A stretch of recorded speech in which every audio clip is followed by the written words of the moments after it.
JL l'émission Nouvel Opus, bienvenue sur notre Web TV et aujourd'hui en compagnie de Benoît Landré. Bonjour Benoît. Bonjour Alexandre.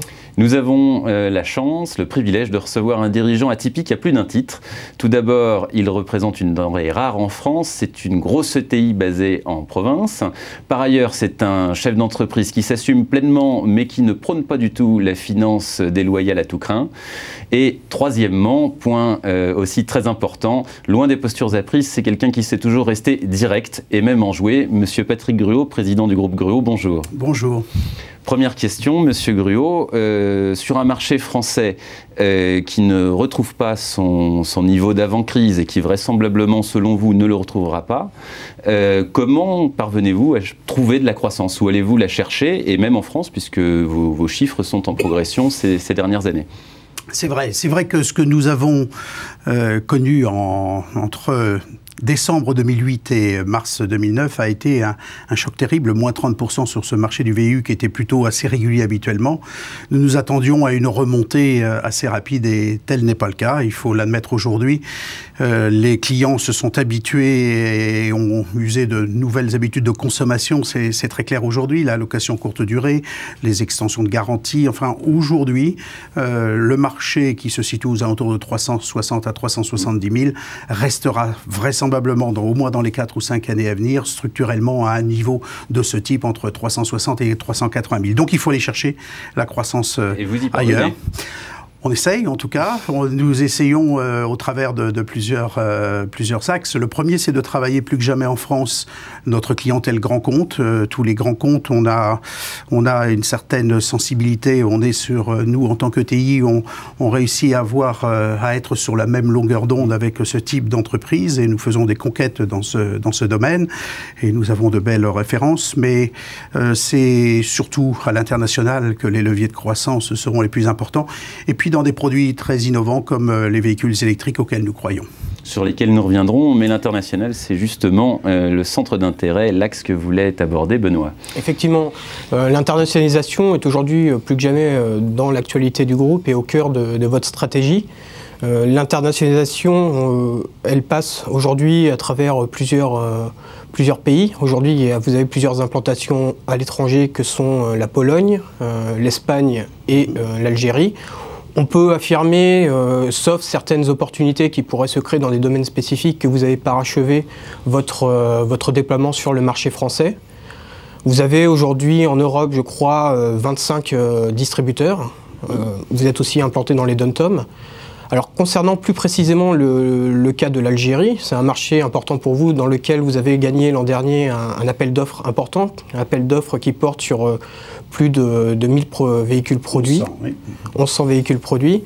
Sur ce marché, aujourd'hui, est-ce que ce point d'entrée à Alger vous permet d'entrevoir de nouvelles opportunités sur le continent africain? Alors écoutez, très clairement déjà, l'Algérie est un énorme marché à lui seul et nous avons des projets d'implantation même industrielle dans ce pays parce que je crois que les barrières seront de plus en plus difficiles, en tout cas les barrières douanières à franchir en matière de fiscalité. Donc on a tout intérêt à se préparer à pouvoir continuer à travailler dans ce pays qui a une économie saine, une économie qui est aujourd'hui en pointe. Hein. Le marché continue de se développer de façon sensible. Donc nous souhaitons être présents dans ce pays et nous le serons très prochainement industriellement. Maintenant, l'Afrique n'est pas si facile que ça à approcher depuis ce pays-là. Je crois encore à des possibilités de produits built-up, enfin des produits complets qui partent de France et dont les véhicules partent ensuite par bateau.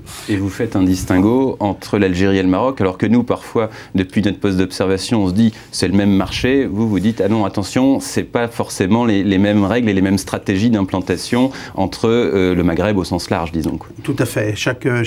Enfin, ça c'est une grande leçon, mais qui est rentrée humble d'ailleurs. À chaque fois que l'on voyage un peu, on se rend compte que chaque pays a ses particularités. Il suffit d'une barrière douanière, par exemple, assez conséquente. On la connaît par exemple au Brésil, voire dans d'autres pays. Il n'y a pas d'autre solution que d'expédier des produits en kit plutôt que des produits finis à partir de France, même si nous avons en France la chance d'avoir des usines qui fabriquent des véhicules utilitaires.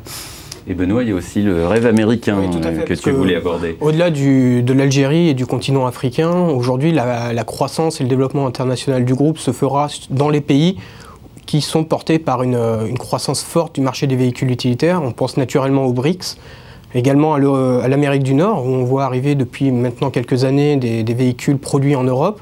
Alors, est-ce que vous avez clairement identifié aujourd'hui une stratégie qui vous permettra à terme d'aller capter, attaquer ces marchés, par exemple des rachats? Est-ce que le groupe Gruo aujourd'hui est structuré et à l'envergure pour procéder à des rachats sur ces marchés? Est-ce que cela peut être des alliances avec des acteurs locaux? Alors, tout peut être envisagé. Alors, vous parlez du marché des États-Unis. C'est un marché sur lequel nous sommes en veille depuis très très longtemps. La première fois, ça date de 86. Donc, vous voyez, ça date un petit peu. Mais c'est un pays que l'on savait... Le jour où il allait s'ouvrir aux véhicules utilitaires de type européen, on savait que c'est quelque chose qui allait décoller immédiatement, parce que les avantages de ce produit comparé à ce qu'ils ont encore aujourd'hui sont tellement grands et dans de multiples domaines, que ce soit la fonctionnalité, que ce soit la pollution, que ce soit beaucoup d'atouts de nos produits européens dans le domaine de l'utilitaire. On a perçu il y a déjà 3-4 ans que certains fabricants d'ambulances commençaient à transformer ces véhicules en ambulances pour le continent nord-américain, Canada et États-Unis. Nous sommes allés au mois de mars dernier au salon NTA à Indianapolis, et là nous avons eu confirmation, puisque que ça soit Ford avec son Transit ou Fiat avec Chrysler avec le Ram ProMaster, eh bien voilà 3 modèles avec le Sprinter de chez Mercedes qui aujourd'hui attaquent le marché américain, qui certes n'est pas encore parce que les Américains, enfin les États-Unis, c'est quoi? Ce sont les gros trucks, mais ce sont les pick-up avec plus de 2 millions de pick-up par an. Le commercial van, comme il l'appelle, qui est le véhicule utilitaire un peu de type que nous connaissons, ça représente 300 000 véhicules. Donc il y a tout à faire dans ce domaine. Et là, nous sommes en train de travailler activement sur le sujet. Et je peux vous dire qu'au mois de mars prochain, début mars, eh bien, Gruo sera présent au salon à Indianapolis avec des nouveaux produits que nous présenterons aux Américains. Et là seulement, nous pourrons savoir qu'est-ce que nous avons intérêt à faire. Ça peut être des alliances légères, c'est-à-dire des alliances commerciales, des alliances plus lourdes, de type capitalistique. Trop tôt pour le dire. Tout est ouvert. Et moi, je reviens sur quelque chose que vous avez évoqué tout à l'heure, le véhicule propre au sens large, le véhicule vert, hein, entre guillemets, qui vous a toujours tenu à cœur, d'ailleurs. Oui. Alors, on connaît votre Electron, d'ailleurs, un modèle phare, et assez pionnier, hein, si on se remet en perspective. A été le microbus. Tout à fait. Alors, deux questions. Pourquoi le marché décolle pas, même en centre-ville? Parce que, qu'on le veuille ou non, ça décolle pas du tout. Et pourquoi vous continuez à y croire? Je continue à y croire, enfin nous continuons, si j'étais le seul ce serait dangereux, nous continuons à y croire pour plusieurs raisons. D'abord, on a un vrai problème de pollution qui est évident, et sur lequel il y a des solutions à apporter. Et comme c'est un marché qui est en démarrage, en phase pionnière, nous sommes dans des domaines qui nous concernent en matière de quantité. Donc ça vaut la peine pour nous, tant que les constructeurs ne s'intéressent pas complètement, par exemple, aux 3,5 tonnes, ils se sont intéressés à la fourgonnette, voire aux petits fourgons, mais le 3,5 tonnes, ils n'ont rien aujourd'hui, à une exception près, à proposer. Eh bien, nous avons décidé de bâtir une offre très modulaire, très flexible, qu'on aura le plaisir de présenter prochainement. Et selon vous, est-ce que le déclic va venir du législateur?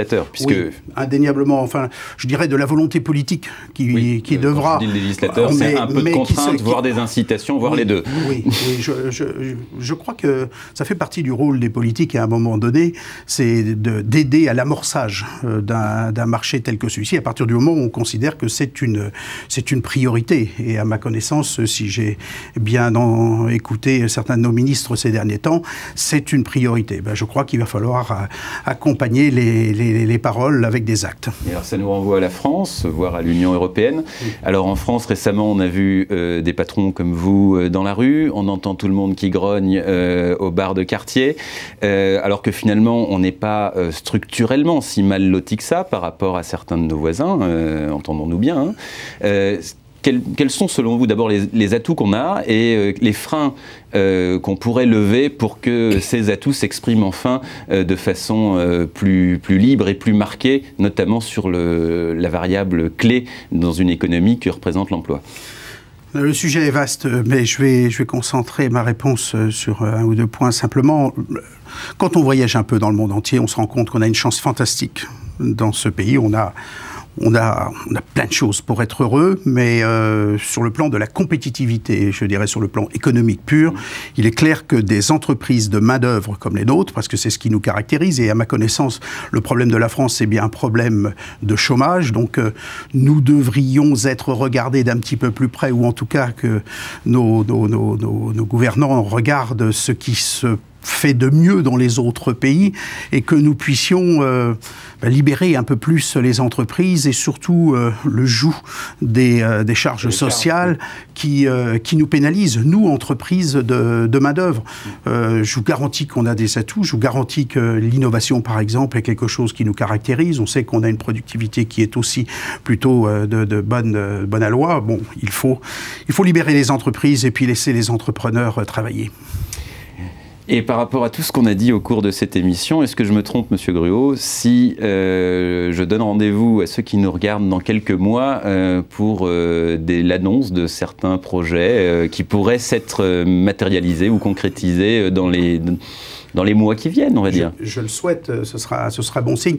Mais retenez une chose, chez Gruau, l'avantage, c'est qu'il y a un projet d'entreprise qui se déroule de façon régulière, que nous travaillons, la direction donne le cap, c'est notre rôle, mais nous travaillons avec les 1100 collaborateurs je dirais, au comment nous atteignons ces objectifs. Et il est certain que nous continuons à dérouler notre projet d'entreprise qui nous a permis de traverser les moments pas faciles du marché de ces derniers temps, grâce à ce côté multispécialiste que nous avons réussi à mettre en place.